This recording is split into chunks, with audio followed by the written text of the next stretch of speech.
This is how I brainwashed myself into success. When I was 17 years old, I was angry, depressed, and I honestly thought something was wrong with me. Now fast forward to today, and my life looks completely different. I have the privilege of speaking on stages around the world like Tony Robbins, run a $100 million company, I fly around on my jet. I even have a best-selling book, but it didn't happen overnight. It took me from the age of 17 up until 26 years old, almost 9 years until I ever made my first $1 million. But it was implementing these habits and rituals into my life that essentially allowed me to brainwash myself into thinking differently, acting differently, and pulling success into my life. Step one is changing your environment. When I was 16, I ended up spending 11 months in a rehab center called Portage. And at the end of the program, they ask us to do an integration plan. It's designed to help build a plan for your life. Who are your friends, your peer groups, where are you going to live, how are you going to do in school, what job are you going to get, how are you going to stay busy so you don't slide yourself back into old patterns and old behaviors. That process was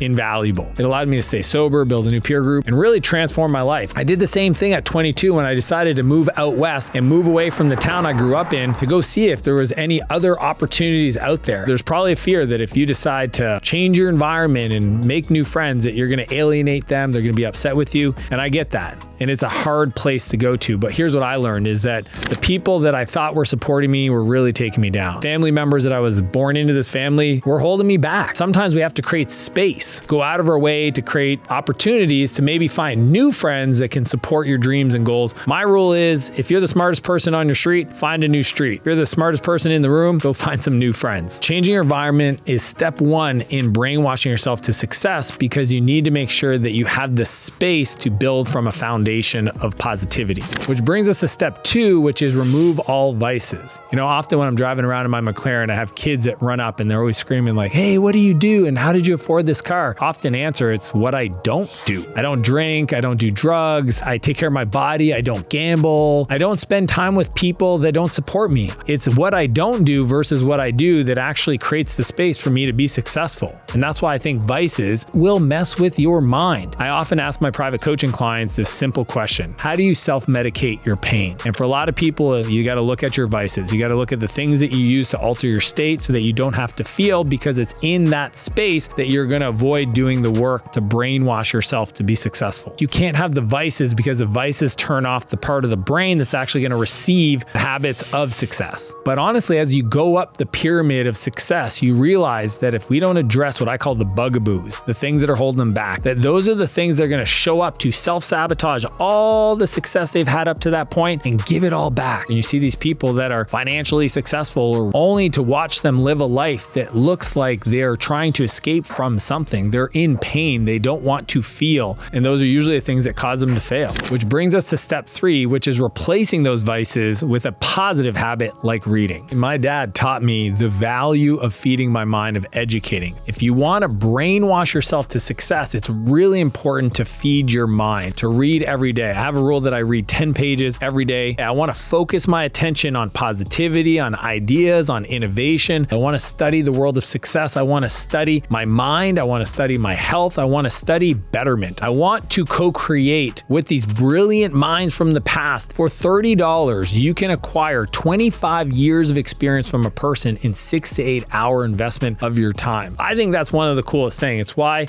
I have a minimum 10 pages of reading per day that I do, because the words create our future. We don't actually create our future. We attract our future by focusing on the right things. And for me, getting my mind right, reading those words in that book, visualizing what that's going to look like, I get to pull my future into my life. And that's how I brainwash myself into success using books. And here's the kicker. You don't read books, you should study books. That means highlighting, referencing, trying to teach the concepts to other people, taking a picture, sharing it on social media. That's how I use books to feed my mind. Which brings us to step 4, which is to start journaling. In rehab, one of the processes that we went through was to write down our feelings, write down our beliefs, talk about what was coming up on our minds so that we could kind of analyze our thoughts, to reflect on many years later that I learned the process process of visualizing and writing down goals at 17 years old. Just write down what comes to your mind. What do you believe about something? What are you scared about? Why are you scared about? How old is that fear? Where did that come from? And just continue to audit your thoughts, your words. You'll start to build a self-reflection process. Like for me, that is literally how I've brainwashed myself to success, is by being able to look on a piece of paper what I was thinking and even go back to last year and see the upgrade in my mind. You can actually teach yourself the process of upgrading your mind. One process is I have the list of all my top 12 goals for the year, and I review it 3 times a day. Why? Because I use that as a reflection process to ask myself, where am I at today? What do I want to achieve this year? And am I on pace? What do I need to think about? Who do I need to become to create that future? That is one of the most important processes of journaling, is the self-reflection. What is up with me? Because I don't feel that way, but why would I say those things? So oftentimes, we are not our reality. We are the thoughts that we have. Journaling is one of the strongest ways to brainwash yourself to success. It's like programming your mind. So do 20 minutes every day as a daily habit, which brings us to step 5, which is to take massive imperfect action. One of my life mottos is JFDI, which stands for just effing do it. I have this belief that if something speaks to my soul, I have to take action before I overthink it. We already know the right path. We just got to move towards it as fast as possible. When I got out of rehab, I had a plan. I worked on the plan every day and every night. I took action. That was one of the biggest things when they would report back to us when we do our groups. We always had to share, like, what did we move forward in our life? People actually know what they got to do. Eat less than you're eating. You probably got to move your body. You probably should read some books. You should get around positive people. Like, a lot of these things are known, but what is the first next action? See, oftentimes we're paralyzed because we haven't been clear about what is the one next action I need to take to actually move things forward. And that is why, for me, brainwashing my mind is making a commitment to the next step. But what is the next logical step to move this outcome forward? And I'm just making a commitment to it. And before I can overthink it, I just move. I take action. And that's why I think that action is one of the best ways for you to brainwash yourself to success. Which brings us to step 6, which is dream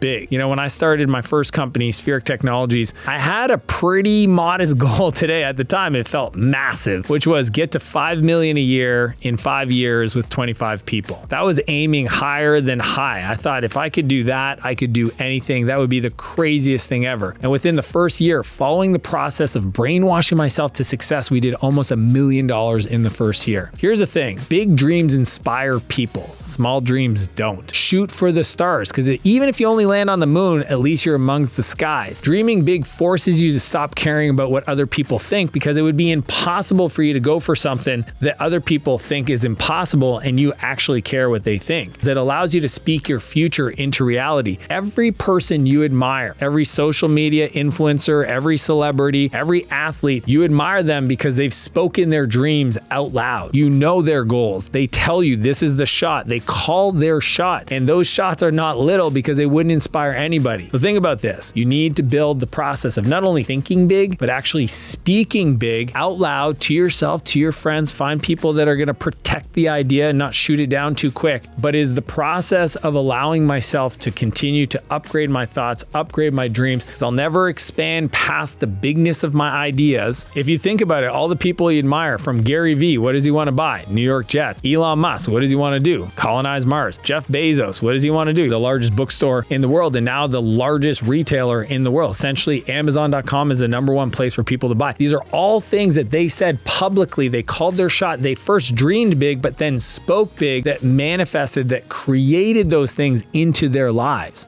That is why this process of dreaming big is one of the best ways for you to brainwash yourself into success. Which brings us to step 7, which is dedicate 1,000 days. See, most people, they're only thinking in the next 90 days, the next 6 months. If you actually dedicated yourself to an outcome, what could you do within that time frame? So here's my invitation. I want you to consider thinking bigger. This is about actually doing it. If you showed up every day, eating well, working out, focusing on positivity, any action towards your habits, towards your dreams, towards your goals, if you did that every day for 1,000 days, I actually think you'd wake up and you'd be living a completely different life, which is kind of crazy. If you think about it, in 3 years, whatever dream goal you want to achieve is actually possible if you can dedicate yourself to 1,000 days of execution, 1,000 days of discipline, 1,000 days of being consistent. Give yourself permission to think bigger. Make yourself really focus on what you say yes to, because saying yes to something that isn't aligned aligned is a no to your dreams, but saying no to something that isn't aligned is saying yes to your dream, right? When I say 1,000 days, that's 3 years. That's not a long time. Imagine being rich, being healthy, being in an incredible relationship, having an incredible group of friends that you can celebrate life with. Those are all things that are available to you on the other side of showing up every day for you, for your dreams, for your family. If you're that person, you're going to stand out so much quicker. See, the work instills the worth. So when you show up and you do the work, you're telling yourself that you're worth it. And that is why, for me, dedicating myself to at least 1,000 days for change and anything meaningful in my life is how I brainwash myself into success. If you want to learn the 8 habits that are keeping you poor, click the link and I'll see you on the other side.